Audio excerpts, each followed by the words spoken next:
Allow me to be so bold as to say, I know more about the plight of poor people than any politician in Washington. Maybe all of them put together, seriously. You see, they've got their Ivy League education with all their studies and stats and research and, academics. I've lived with them. I know them by name. I've counseled them. I've been around them for decades, literally. I mean, I have helped them get jobs. I've eaten with them, served them. I've had them to work for me. I've hired them. I've fired them. I've done their funerals where no one else was even there. Oh, I could give you so many stories, and I've got scars of so many terrible things that happened while working with them. But politicians, I believe today, are doing more damage to the poor people than any group or entity out there. This is where victimhood and Robin Hood worldviews come from. The politicians have been very successful because, you see, I talk to poor people and they believe this crap. The politicians have been successful telling the poor they're there because they're victims. They're there because the rich, okay, it starts there. The rich are holding them down. The rich are taking their money. The rich ship the jobs overseas so they could keep that money. The rich would have the Republicans take away food stamps so they could pocket that money. And oh my goodness, if you happen to be black or another minority, Native Indian, listen, you've got from history white colonialism, slavery, Jim Crow laws, white privilege. It's a wonder anybody can rise out of poverty with that kind of upward pressure. So that's the problem, but the solution for the politicians then is Robin Hood. And it's this horrible belief that politicians are going to grab all this money from the rich and bring it to the poor. Nothing makes me angrier than that because they just don't do it. Now, it's true. They'll get the money. They'll get rich.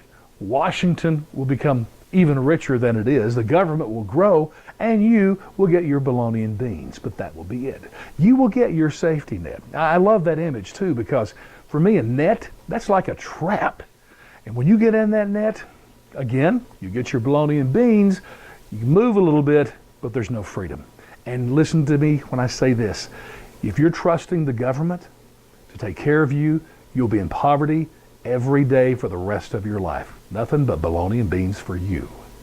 Let me give you my 3 R's for rising out of poverty. This is all about changing that mindset. And I may do a few videos on poor in the next few weeks because it's been on my heart lately.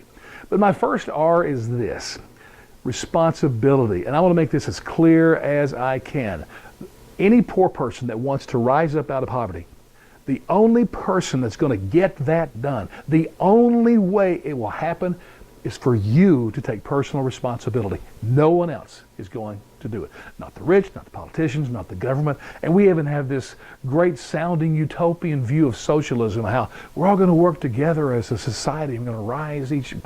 That is such crap I can't tell you. The only thing socialism will do is take away your bologna and beans in time. It's you and no one else that will get you out of poverty. The second R is respect. It bugs the daylights out of me how when someone is successful, we have the most wonderful, beautiful economic way of making money in the history of the world, which is called capitalism. And so many people have been successful and gotten rich through it. All legal, all good, not holding people down, just hard work, good ideas. Take Dave Thomas, the guy that started Wendy's. He was in poverty. Started flipping burgers. Well, you know the rest of that story. Take Sam Walton down in Arkansas. Go through the list. I mean, Bill Gates, he had a little more means, but even he, when he started the personal computer thing, when he went to IBM, they said, yeah, we can't really see that there's a need for computers in homes. But he kept forging on, and he's the richest man in the world.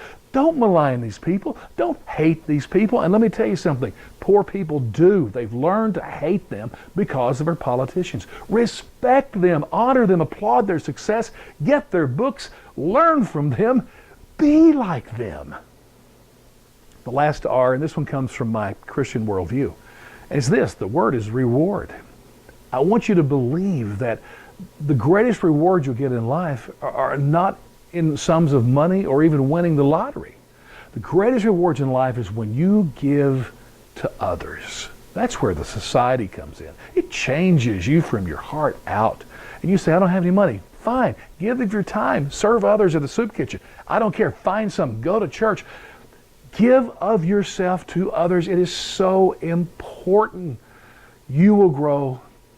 Oh, my friends, I just can't tell you. If you want to get out of poverty, starts with personal responsibility. Respect those who've done it and realize the greatest reward is when you give to others. And maybe sooner than later, you're going to be off the bologna and beans.